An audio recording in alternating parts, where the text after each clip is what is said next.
નમસ્કાર દર્શક મિત્રો, હું છું પરમાર અનિશા. તમે જોઈ રહ્યા છો લોક સામના ન્યૂઝ.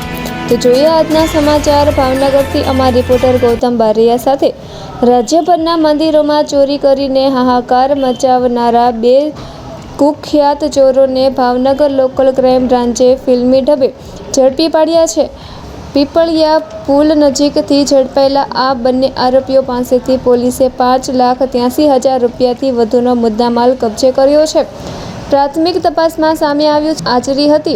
આરોપીઓમાં અમદાવાદના નરોડા વિસ્તારમાં રહેતા અતુલ પ્રવીણભાઈ ધકાણ અને ભરત પ્રવીણભાઈ થડેશ્વરનો સમાવેશ થાય છે. પોલીસે આરોપીઓ પાસેથી સોના, ચાંદી, દાગીના, ઢાળિયા, મોબાઈલ ફોન, રોકડ રકમ તેમજ ગુનામાં ઉપયોગમાં લેવાયેલી કાર સહિત કુલ ₹5.83 લાખથી વધુનો મુદ્દામાલ જપ્ત કર્યો છે.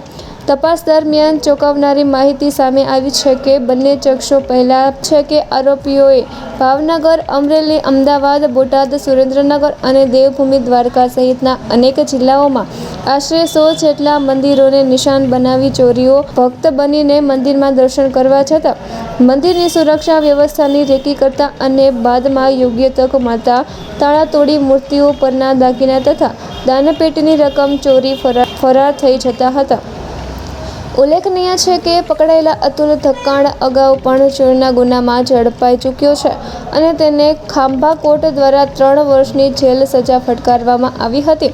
હાલ પોલીસે બંને આરોપીની વધુ પૂછપરછ શરૂ કરી છે અને અન્ય કેટલાક ગુનાઓમાં તેમની સંડોવણી છે તે દિશામાં તપાસ આગળ ધપાવી છે.